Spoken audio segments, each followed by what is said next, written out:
Ukoliko ste rođeni na selu, možda se sjećate da su vaši roditelji ili pak djedovi i bake povremeno išli u šumu kako bi donijeli crnu, rahlu, plodnu zemlju, kako bi njome obogatili tlo na kojemu će zasaditi povrće, koju voćku ili možda cvijeće. U šumi, ali i u prirodi općenito, lišće na jesen pada na tlo, trune i pretvara se u prirodni kompost, to jest hranjivo za tlo koje omogućuje da život u šumi neprestano buja. Istovremeno to lišće tlu čuva vlažnost i tako se između drveća i biljaka te tla odvija svojevrsni krug života. Tlo hrani biljke, a one mu vraćaju lišćem, plodovima i granjem koje truli i hrani tlo. Taj prirodni proces možete imitirati i sami, bilo da imate okućnicu sa vrtom ili pak bilje ili kakvo povrće koje želite uzgojiti na balkonu nekog 7. sprata. Sve potrebne sastojke vi i vaša obitelj onako proizvedete svakog dana u obliku biljnih ostataka. Pa zašto ih ne iskoristiti kao sirovinu koja će se kompostiranjem pretvoriti u dragocjeno gnojivo ili supstrat za sadnju? Šta je dakle kompostiranje? Kompostiranje je istovremeno jedan od najjednostavnijih, ali i najkorisnijih elemenata vrtlarstva. Ukratko, radi se o pripremi komposta prirodnim procesima razlaganja organskog materijala sa ciljem stvaranja domaćeg ekološkog hranjiva. U današnjem videu ćemo govoriti o tome kako možete krenuti sa kompostiranjem, ovisno o tome gdje i kako živite i kakav vrt zapravo želite. Ako imate vrt gdje možete saditi, izrada domaćeg komposta definitivno će pomoći da ga održavate zdravim i snažnim. Ukoliko imate kompostište, dobre su šanse da već imate spreman kompost. Njega nanesite na očišćene gredice u sloju od nekoliko centimetara.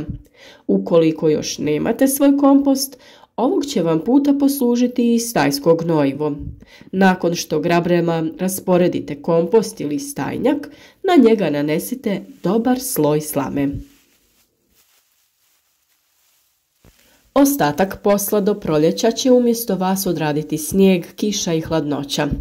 Tada ćete ispod slame pronaći sloj komposta i vaše će gredice odmah biti spremne za sadnju povrća, cvijeća ili nekog drugog bilja. A kad bilje nikne, okružite ga slamom kako bi ona i dalje u tlu čuvala vlagu. Taj se proces naziva malčiranje.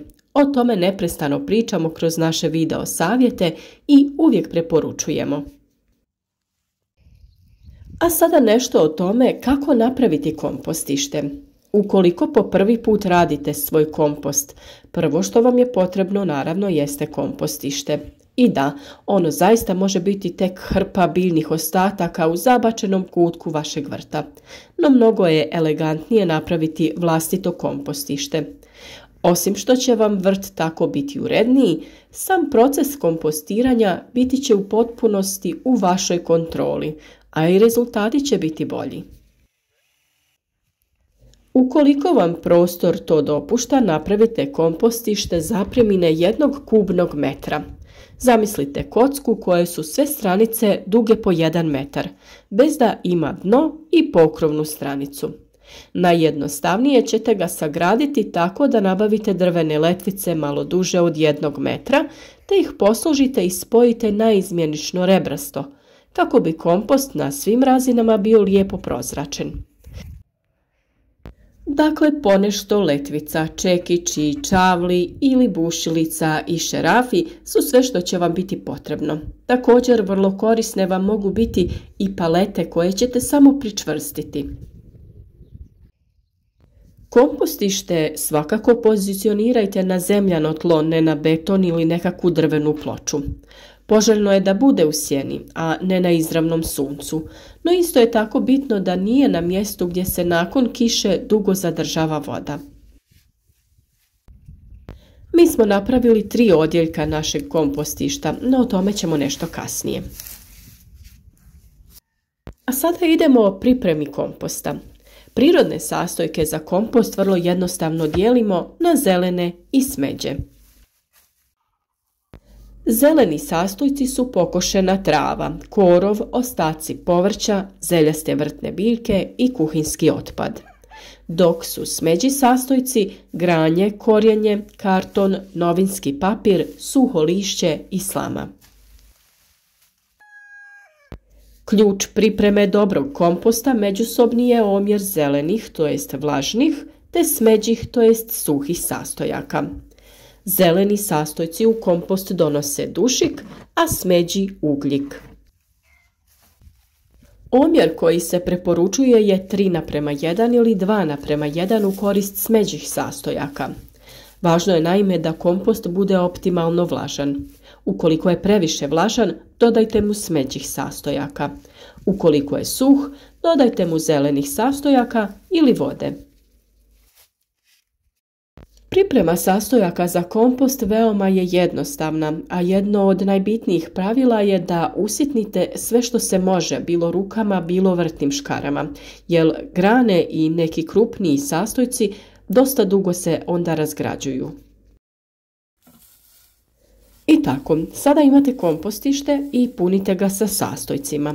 Ukoliko ga iz dana u dan punite sastojcima, dovoljno ga je prozračivati tek povremeno. Uzmite vile, lopatu ili neki štap i jednostavno promješajte masu. Sada tu u priču dolazi kompostište sa pregradama kakve smo mi napravili od paleta. Kada je sadržaj u prvoj kocki na pola razgrađen, prebacuje se u sredinu, kako bi se u prvu kocku dodavali novi sastojci. Kasnije, nakon što je kompost u srednjoj kocki spreman, prerađen, prebacuje se u zadnju kocku iz koje se po potrebi koristi. Ponovno se iz prve prebacuje u srednju u polovini procesa, kako bi se prva kocka oslobodila za nove ostatke biljaka.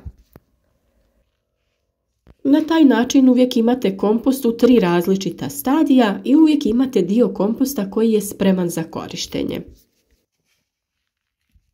Ako odjednom dosta napunite kompostište, njega je važno što češće prozračivati, pa i zalijevati tokom sušnih razdoblja. Prozračivanjem ne samo da ćete odbiti nepozvane goste poput miševa, već ćete dovođenjem kisika doprinijeti razvoju zdrave kulture mikroorganizama, a time i bržoj i kvalitetnijoj razgradnji sastojaka. Nešto ranije smo spomenuli najbitnije zelene i smeđe sastojke komposta. Postoje dakako i stvari koje ne biste trebali stavljati u kompostište. To su meso, riba, kosti, časopisi u boji, otpaci od kućnih ljubimaca i bolesne biljke. A kada se radi o kuhinskom otpadu, evo koji smijete stavljati u kompost. Ljuske jaja, ostaci voća i povrća, vrećice čaja, talog od kafe, neobojeni novinski papir i karton. Jedan od najdragocjenijih sastojaka komposta tako je i stajski gnoj. Stajnjak je poželjan sastojak svakog komposta jer će ubrzati biološku razgradnju komposta. Ukoliko ga nemate, slobodno u kompost povremeno umješajte čistu zemlju iz šume ili obližnje livade. Sve je to lijepo i dobro, ali će reći neki od vas koji živite u zgradi i nemate vrt u kojem biste mogli napraviti kompostište. Ukoliko već imate mali vrt na balkonu ili ga tek planirate napraviti, onda možete napraviti i svoj kompost.